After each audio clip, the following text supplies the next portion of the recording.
Milan is like, I don't like the setup. I'm not feeling the energy. And Big Lex like, man, shut up. Shut your mouth. Because you the reason why we got kicked off the plane. And Milan was hush. Milan was silent. Like she was in the movie theater. Silence is golden. She was. Look, let's be clear, I ain't never took a loss. Every time I go shopping, I ain't gotta check the cost. Still independent, still my own boss. Still got bad bitches coming up they drawers. Heat the beat up like a motherfucking Frito. Lucci flaming hot like a motherfucking Cheeto. This is not an act, I am not Don Cheeto. Slut a nigga out, treat him like a free code. Yeah, you heard right, I'm a whole ass gangster. Made him eat my butt, I ain't even say thank ya. First gon' fuck, no nigga, I'm a prankster. I can make a thug nigga feel like a wankster. Pull up at my green like Shigo. Bitch, I'm a dog. What's up, Lucci Gang? It's your girl, Lucci V, and welcome back to my channel. I'm back with another video, and today I'm going to be recapping BBO episode 5, okay? So if you would like to get into a little tea with me, stay tuned to this video right here. But first, make sure you like, comment, subscribe, hit that notification bell, ding, ding, ding. And let's get it. Okay, so after Mommy G and LaRue run they fade or whatever, Mommy G tossed LaRue wig over the balcony. So LaRue tossed Mommy G Versace robe over the balcony. And it was like, Mommy G was throwing me off because she tried to act so oblivious. Like, what's going on? What's her problem with me? I don't understand. What's going on? What's the like, she didn't kick everything off. Like, she needs to lay off the liquor. Like, I promise y'all, as I've been watching these shows and seeing how everybody acting drunk, like, it's really making me realize I made the right decision to stop drinking. Because that is crazy. Like, you just started all this mess. Now you trying to act like people picking with you or trying to bully you or something. Like, girl, you did this. You was talking smack about the girl. You went and put on your full squabble gear. You know what I mean? Your little ethical fit or whatever it was, and the gym shoes or all that. Like, then you standing there with the hand on the hip with the vape, looking like Natalie Nunn. Like, it was crazy. Like, I didn't understand. So when they went inside, I guess she was trying to like understand like what was going on. She honestly just didn't remember because she was drunk. And she was like, well, let's just say it was a misunderstanding. Let's take a shot. You need to lay off the shots, my girl. You don't even need to take no more shots if we being for real. But you know, they decided we're going to just leave it alone and move past it, okay? So the next day, Blue Jasmine says we're going on a trip. We're finna ride the jet. But not everybody is getting on the private jet, honey, okay? So 3 people, I believe, were not going to be on the jet.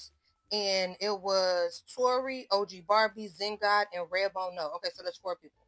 They weren't on the jet. Now, everyone was acting like they felt the type of way about it except OG Barbie. She was like, I mean, I've been on a PJ before. It's not really that serious. Like, you know, it is what it is. I'm not about to make a big deal about it because the decision has been made. And each episode...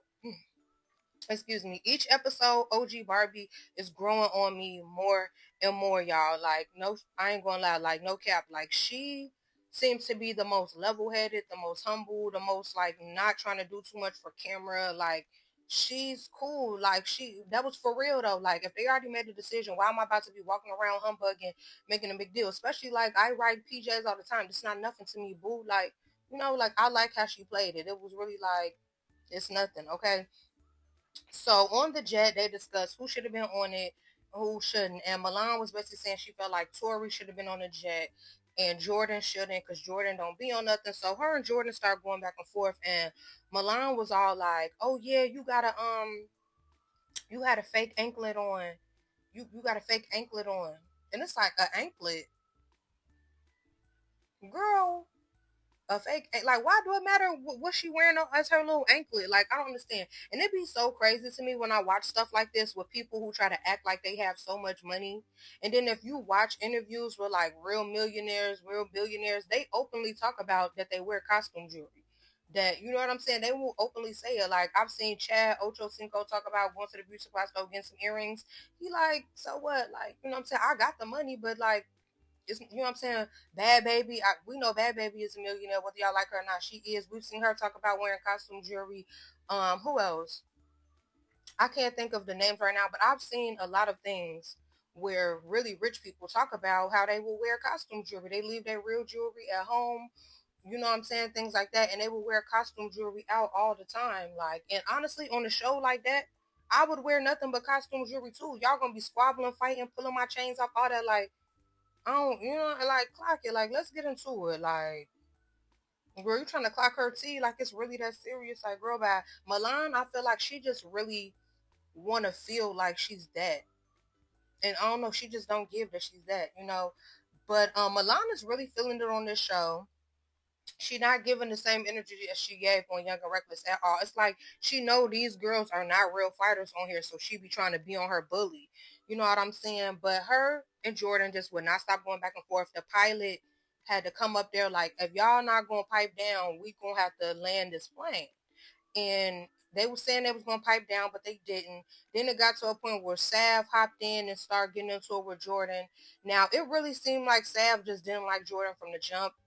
From when she came to the Young and Reckless reunion, it just seemed like Sav just was not seeing it for Jordan, honestly. So they started getting into it, and the pilot lands the plane in Puerto Rico. They end up having to buy some flights on the Frontier airline and head to New York. Like, the pilot was not having it. Like, have some coof. You cannot act like that on no private jet. Them pilots on them jets do not be playing. You cannot be rowdy, ratchet on there. You got to sit down and be quiet and read your little book. Put your headphones on and watch a little Netflix or something. Cool out, boo. Like, y'all on there trying to squabble down, and it's not giving that on the PJ, babes. Like, what? Act like you've been here before, okay? So as soon as they get in the house in New York, Milan is like, I don't like the setup. I'm not feeling the energy. And Big Lex like, man, shut up. Shut your mouth. Because you the reason why we got kicked off the plane. And Milan was hush. Milan was silent. Like she was in the movie theater. Silence is golden. She did not say a word. Like, that's crazy, because if anybody else would have said something, anybody who she thought was weak or soft, she would have bugged right on up. But since it was Big Legs, you was on mute. I was confused, sister, because you was just the big bad wolf and the huff and puff and boy house down, and now you on hush mode.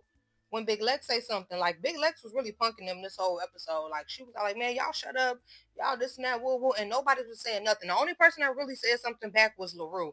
Everybody else's lips was sealed, Ziploc bag. Okay, so Big Lex was like, whoever was popping it on the plane, like, what y'all finna do now? Like, pop it now, like, and everybody was just sitting there silent, like not saying a word. So then Tori starts doing too much and was like, who felt like they deserved to be on the jet more than me? It's like, at the end of the day, the producers chose who was going to be on the jet, boo. So why you not popping it with the producers? Why you coming for the girls who had no say so on who was going to get on the jet or not? I was confused on that, but she was going down the line asking every girl, do you feel like you did more to be on the jet than me? Do you feel like you deserve to be on the jet more than me? And only two people that spoke up and said it was Milan. Milan was like, yeah, I do feel like I was popping it more than you. And Gorgeous Doll was like, yeah, I do. Like, now, Tori was like, the only reason why I'm not going to swing on Milan is because I'm cool with her. But then she ran and swung on Gorgeous Doll. And she really didn't. She didn't whoop Gorgeous Doll or nothing. It was real quick. Security came in real fast. The first little swing, she pretty much missed. It wasn't like it was kind of a waste of time. It was nothing. And I felt like that was lame because Gorgeous Doll wasn't even on that. Like, I don't know. It was giving hater. She was hating on the girls. I don't know, like Tori says that she's very confident, but as the episodes go on, it kind of gives that she's a little insecure being in the house with all these girls with the BBLs and the dead upness, and you know what I mean? Like, I don't, it's kind of giving she a little insecure. I'm not gonna lie. So, Big Lex asks how the girls who weren't on the jet felt. And you know, everybody was like, oh, it was cool because it was da da da. And Tori was like, no, be for real. Zengad was popping it about Nicole because Nicole and Zengad are friends in real life. And Zengad, I guess, felt like Nicole should have made sure she was on the jet. And you know, Nicole was on the jet basically saying like, you ain't been really turning up for the show, so that's not my choice on if you get on here now. You know what I'm saying? You gotta bring some more, like turn up. But yeah, I guess Zengad was saying like, oh, when they get back to New York or into the club that they be at in New York, she gonna embarrass her or she gonna do all this and that and woo woo. Like Tori was like, no, I ain't letting nobody act like they weren't saying nothing. So Big Lex was like, it's gonna be time for elimination. And you know, Jordan was basically saying the whole time, like, I'm not here to fight anybody. I'm not gonna fight anybody. But on the jet, she was all getting at, I'm finna whoop you. I'm finna beat you up. Oh, she was popping it, making threats like she was gonna beat up Milan and Sav when they got on land. And when Big Lex was like, okay, keep do what you said you was gonna do on the jet, she was like, I'm not fighting anybody. I'm not fighting anybody. So when it was time for eliminations, it was an easy choice. Jordan. She was the one who was getting sent home. Now, as Jordan was, leaving or preparing to leave, Sav came around the corner like, come on, let's go. And Jordan was like, what you talking about? I'm not finna fight you. And Sav swung on her. Sav missed that first swing. Jordan caught her with like a water bottle and a swing combo. And I'm not gonna lie, Sav did not tear her up like she thought she did. Nia Lee was in the confessional like, Sav went in there and worked her. Unless it's another angle that we ain't see, from what I saw, she did not work the girl Jordan. Like the girl Jordan, when you slow it down, it looked like the girl Jordan got more hits than Sav, and Sav was just pulling her. Like, I'm sorry. Like, I know a lot of people like Sav is a fan favorite to a lot of people. I like Sav too. Well, I liked her better on Young and Reckless. She kind of having the same energy as Milan on here, like Tough Tony, but I don't feel like Sav won that against Jordan. Like, she did not beat Jordan up. I ain't gonna hold you. Okay, so next week we had a new girl coming. She said that she heard Big Lex said she going run a fade with her. Big Lex says, girl, I don't even know you. Um, there's an issue with Tori doing the most again, and there's some drama between Gorgeous Doll and that girl who in the room with her. I don't know her name. I'm sorry. She don't really be doing much, so I don't remember her name. But the girl who in the room with Gorgeous Doll, she a pretty girl though. I just don't know her name. So yes, the drama continues. So far, I do like BBO. You know what I'm saying? I really thought that Tori was gonna give a different energy because I like Tori, but she on here kind of giving bully, giving insecure. So far, my favorite is OG Barbie and Blue Jasmine. Like, them the two I really like. I ain't gonna lie. Who y'all like so far, y'all? Comment down below, let me know. Hope you guys enjoyed this video, and thank you for watching.